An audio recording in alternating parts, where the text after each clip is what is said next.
ఇప్పుడే జీ5 app download చేయండి. చూడండి మీ ఫేవరెట్ టీవీ షోస్ ఎప్పుడైనా ఎక్కడైనా. ఇంతకు ముందంటే బాధ్యతను మీరు నెత్తిన పెట్టుకున్నారు. అందుకే మీకన్నీ వివరంగా తెలుసు. ఇప్పుడు ఆ బాధ్యతను మీ నుంచి నేను తీసుకున్నాను. అందుకే వివరంగా రాసుకున్నాను. నా కుటుంబ క్షేమమే నా స్వార్థం తప్ప నాకు మరో స్వార్థం లేదు. నిజంగా అంత బాధ్యతను తీసుకున్న దానివే అయితే నాకు చెందాల్సినవి అనెందుకు రాశావు? నా బాధ్యతలు అని అనుకున్నప్పుడు నాకు చెందాల్సినవి అవుతాయి కదా శ్రీకర్ గారు. మీకు చెందాల్సినవి అవుతాయా శ్రీకర్ గారు? లేదంటే ఆవనికి చెందాల్సినవి అవుతాయా? నాకు చెందాల్సినవి మాత్రమే అవుతాయి.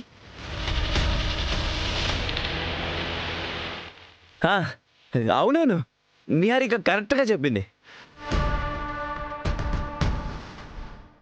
నిహారిక ఏం మాట్లాడినా కరెక్ట్గానే మాట్లాడుతుంది. మీరందరూ నా నిహారికను అపార్థం చేసుకుంటున్నారు.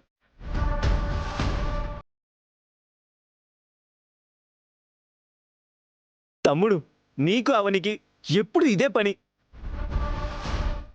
నాకు చెందాల్సినవి అని రాస్తే అవన్నీ నావెలా అయిపోతాయి అత్తయ్య గారు? మనది ఉమ్మడి కుటుంబం. ఇక్కడ ముగ్గురు అన్నదమ్ములున్నారు, ముగ్గురు కోడళ్ళున్నారు, పెద్ద కూతురు, కిల్లరిక పల్లుడు, వాళ్ళ బిడ్డ అందరూ ఉన్నారు.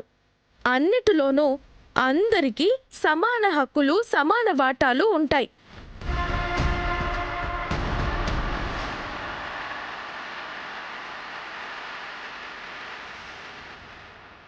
జాతకం కుదిరిన కోడల్ని నేను.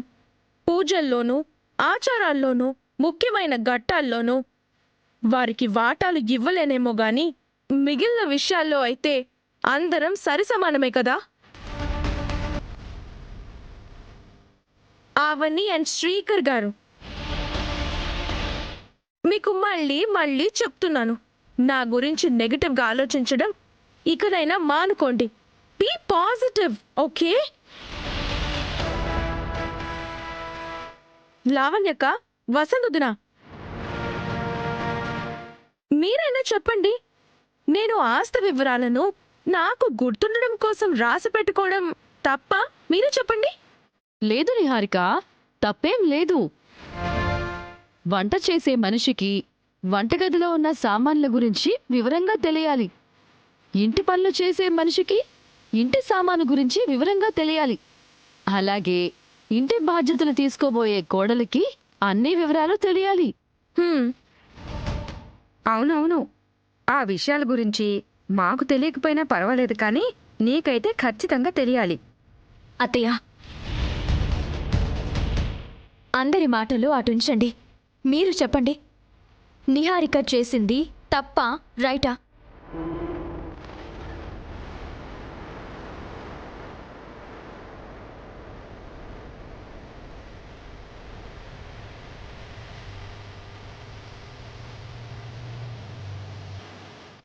చెప్పండి అత్తయ్య.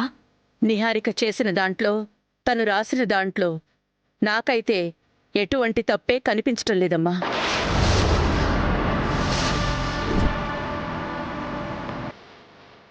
జీ5 యాప్ డౌన్లోడ్ చేసి అన్ని ఎపిసోడ్స్ పూర్తి ఉచితంగా చూడండి.